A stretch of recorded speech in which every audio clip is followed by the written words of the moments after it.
Xiaomi rilis HP baru pertama mereka di tahun ini, Redmi Note 15 atau Redmi Note 15 4G.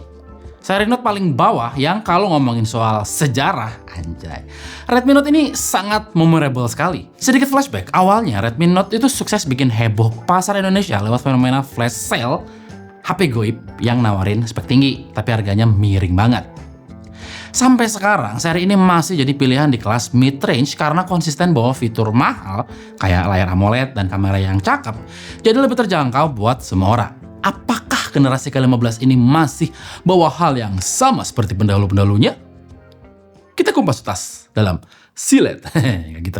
Let's go. Kita bahas. Desainnya tipis banget, cuma 7,9 mm dan beratnya 183 mm. Enteng banget kayak mulut Bahlil. Tapi durability-nya harusnya kuat dengan sertifikasi P64 yang tahan cipratan air dan debu.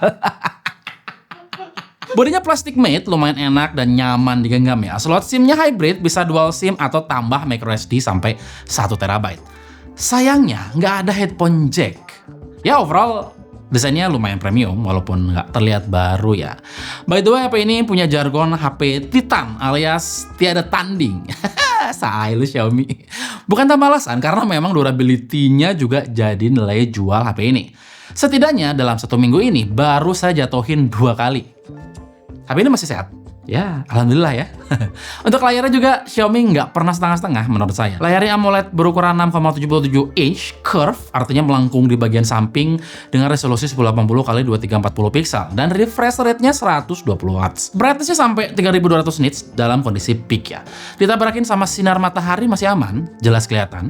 Ada cutout kamera di bagian atas, kedalaman warna layarnya sampai 68 miliar warna, terus ada juga PWM 3840 Hz yang bikin nggak capek mata gitu. Screen to bodinya hampir 90%, artinya bezelnya lumayan tipis. Nah, soal proteksi, ada kaca Corning Gorilla Glass yang saya nggak tahu ini versi berapa ya. Tapi tentu aja ada kekurangannya. Layarnya memang cerah, enak dilihat, warnanya lumayan vibrant, tapi akurasi warnanya ya standar HP menengah lah. Karena ya emang nggak di situ jualan mereka. Yang penting kan warnanya gonjreng dan terang, iya nggak?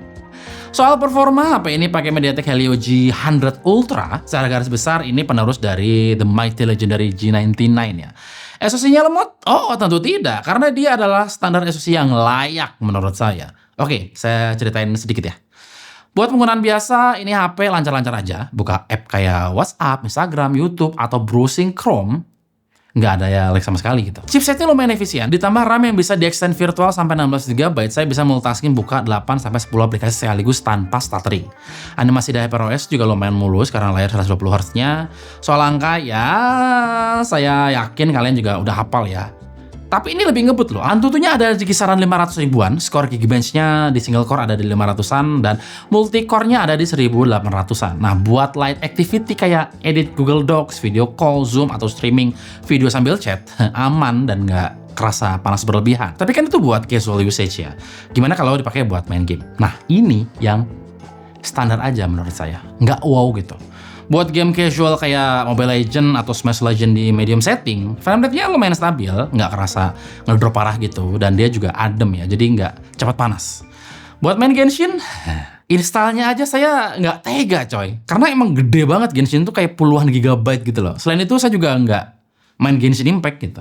Untuk fiturnya juga lumayan lengkap, mulai dari fingerprint under display optical yang cepat dan akurat, terus ada speaker stereo Dolby Atmos. Suaranya kenceng dan lumayan clear ya, tapi bassnya atau frekuensi low-nya menurut saya masih sedikit agak kurang gitu, jadi agak kerasa kurang ngebass gitu. Lanjut ke software, dia udah pakai Android 15 dengan HyperOS 2. Secara visual, UI ini clean, animasinya smooth, kustomisasinya banyak, mau diapain aja dia bisa.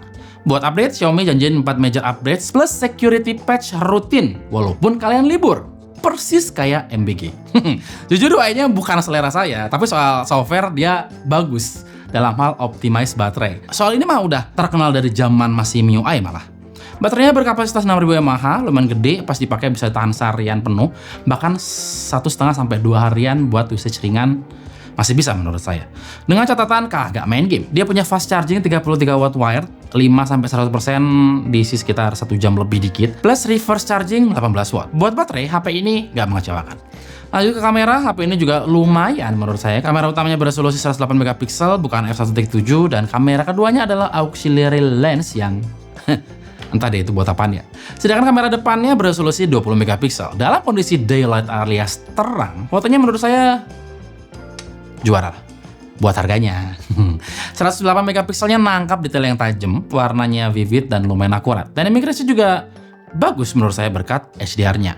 Foto makanan atau landscape-nya kelihatan oke banget. Oversampling ke 12 megapiksel bikin file jadi lebih kecil, tapi fotonya tetap tajam. Mau lebih tajam lagi, paksa ambil foto di 108 megapiksel. 3 times in sensor zoom-nya masih bisa nge-maintain detail dengan baik. Nggak pecah kayak zoom digital biasa. Di kondisi low light mungkin ini yang kerasa biasa aja ya. Night mode-nya memang bantu ngurangi noise tapi tanpa OIS. Fotonya gampang banget blur kalau gerak sedikit ya.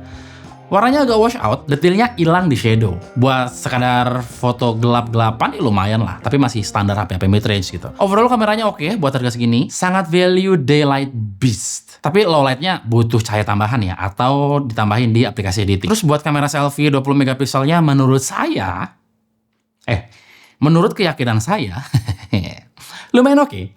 Di cahaya terang atau outdoor, kameranya nangkep detail dengan sharpness yang lumayan alias decent ya.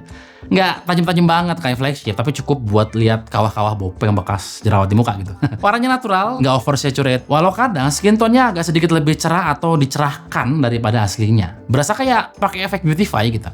Di mode portrait, bokehnya lumayan akurat, walau kadang edge detection-nya goyang kalau background-nya ribet. Kesimpulannya, Redmi Note 15 4G ini lumayan oke buat kalian yang emang butuh HP yang bisa diandelin buat penggunaan sehari-hari. Harganya sebenarnya tetap di range yang sama dengan generasi sebelumnya. Kalau kerasa lebih mahal mungkin karena emang harga RAM dunia lagi naik banget ya. Alhasil berdampak sama HP-HP yang dijual di Indonesia. Jadi nggak cuma Redmi doang. Kelebihannya, baterainya awet, dan ngecasnya juga lumayan cepet, layarnya udah AMOLED 120Hz, performanya buat daily masih oke, hasil fotonya di siang hari juga tajam, dapat jaminan update software yang panjang, plus bodinya cakep menurut saya.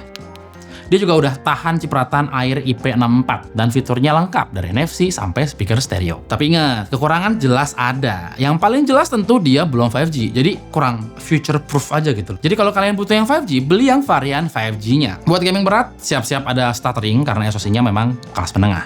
Di bagian kamera, kalau dipakai di tempat yang minim cahaya, hasilnya banyak noise-nya dan sayangnya nggak ada lensa ultrawide-nya. Plus, fitur langka kayak jack 3,5 mm sudah pasti hilang. Gimana menurut kalian? Layak dibeli nggak HP ini? Coba tulis pendapat kalian di kolom komentar di bawah.